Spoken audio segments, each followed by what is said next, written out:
Hello YouTube family, welcome to Sugans home. இன்றைக்கி சுகன்ஸ் ஹோமில் ஒரு ட்ரெடிஷ்னலான சிம்பிளாக டேஸ்ட்டாக அதுவும் சட்டுன்னு பண்ணக்கூடிய ரெசிபீஸ் தான்.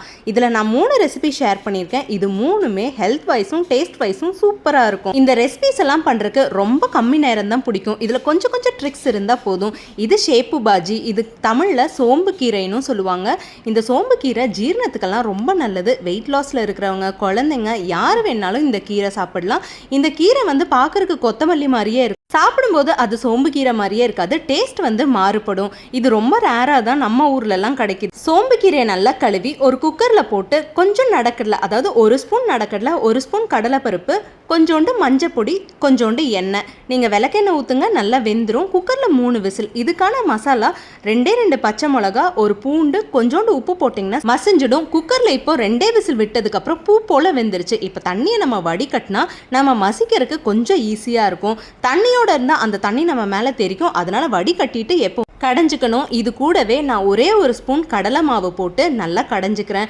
கடலை மாவு அதிகமாக போட்டால் ரொம்ப கெட்டி ஆகிடும், டேஸ்ட்டும் மாறிடும். நான் கடலை பருப்பும் போட்டிருக்கேன், கடலை மாவும் போட்டிருக்கேன். அதனால 1 ஸ்பூனுக்கு மேலே போட்டால் திகட்டிடும். பருப்பு மத்த இல்லைனா கரண்டி வச்சு அப்படியே சூடாக கிளறுனா எல்லாமே நல்லா நசுங்கிடும். அதுக்கப்புறம் நமக்கு எவ்வளோ தண்ணி வேணுமோ நம்ம அவ்வளோ ஊற்றிக்கலாம். கொஞ்சம் தண்ணி ஊற்றணும், ஏன்னா நம்ம கடலை மாவு போட்டிருக்கோம். அது கூட கொஞ்சம் தண்ணியில் கொதிக்க வைக்கணும். அப்போ தான் அந்த மாவு வேகும். இப்போ கடாயில் எண்ணெய் ஊற்றி கொஞ்சோண்டு கடுகு மட்டும் தாளிப்புக்கு சேர்த்துட்டு அது கூட நம்ம அரைச்சி வச்ச மிளகாய் பேஸ்ட்டையும் சேர்த்துக்கணும். லோ ஃப்ளேமில் வச்சு கருக விடாமல் அப்படியே வறுத்துட்டோன்னா நல்லா அந்த மசாலாஸ் எல்லாம் ஃப்ரை ஆகிடும். இப்போ நம்ம கடைஞ்ச கீரையும் அது கூடவே சேர்த்தணும். லோ ஃப்ளேம்லேயே வச்சுக்கோங்க. அப்போது கடைசியில் நம்ம கடலை மாவு போட்டிருக்கறனால அதெல்லாம் பொங்கி வரும். கொஞ்சோண்டு நடக்கடலை பொடி, அதிகமாக வேண்டாம், ஏன்னா நம்ம நடக்கடலையும் போட்டிருக்கோம்.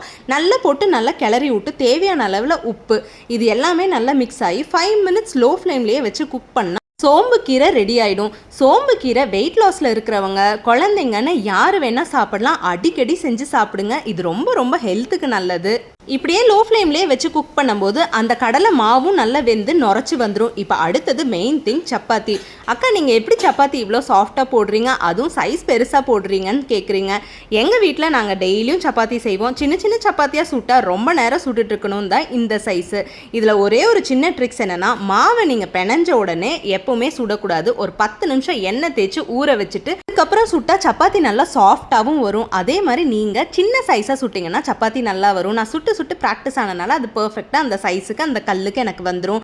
மாவை எப்போவுமே இலக்கமாக பிணையணும். பிணையும் போது எச்சா தண்ணி ஊற்றாமல் கொஞ்சமாக தண்ணி ஊற்றி பிணையும் போது மாவோட கன்சிஸ்டன்சி என்னன்னு நமக்கே தெரியும். இப்போது தணலை எப்போவுமே ரொம்ப ஹை ஃப்ளேமில் வைக்கக்கூடாது. தவா எப்போவுமே தகன்னு காயக்கூடாது. அடிக்கடி லோ ஃப்ளேம் ஹை ஃப்ளேம்னு வச்சா சப்பாத்தி சூப்பர் சாஃப்டாக வரும். ரொம்ப நேரம் சப்பாத்தியை ஹை ஃப்ளேமில் வச்சா சப்பாத்தியெல்லாம் கருத்து போயிடும்.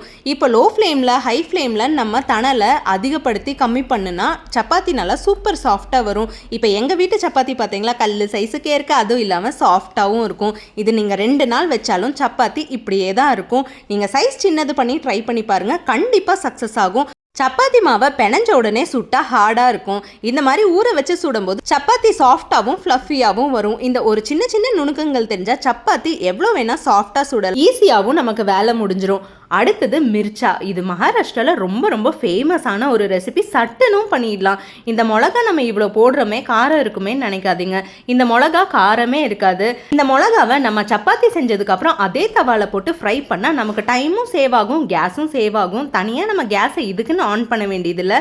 அப்படியே லோ ஃப்ளேம்லேயே நல்லா வதக்கிட்டு 4-5 பல்லு பூண்டு, கொஞ்சோண்டு சீரகம், கூடவே கொஞ்சோண்டு உப்பு, நம்ம உப்பெல்லாம் போட்டு நல்லா வதக்கும் போது அது நல்லாவே ஃப்ரை ஆகிடும். நம்ம வதக்கி முடிச்சதுக்கு அப்புறம் ஒரு தட்டு போட்டு மூடி கேஸை ஆஃப் பண்ணி வச்சிடணும். ஒரு 5 நிமிஷம் கழிச்சு ஓப்பன் பண்ணி பார்த்தா அது கொஞ்சம் வெந்த நிலையில் வந்துடும். அதுக்கப்புறம் நம்ம அப்படியே மிக்சர் ஜாருக்கு ட்ரான்ஸ்ஃபர் பண்ணிட்டு கூலானதுக்கப்புறம் பல்ஸ் மோடில் 2 சுற்றி எடுத்தால் மிர்ச்சா ரெடி ஆகிடும்.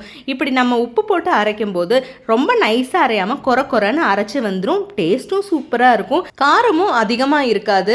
நம்ம இதில் சேர்த்துருக்கக்கூடிய பொருட்கள் அந்த மாதிரி உப்பு மட்டும் உங்களுக்கு தேவைன்னா கொஞ்சம் தூக்கலாக போட்டுக்கோங்க. காரம் சுத்தமாகவே தெரியாது. இது கூட கொஞ்சோண்டு எண்ணெய் மிக்ஸ் பண்ணும்போது டேஸ்ட் வைஸ் நல்லாயிருக்கும். வெறும் இது சாப்பிடக்கூடாது.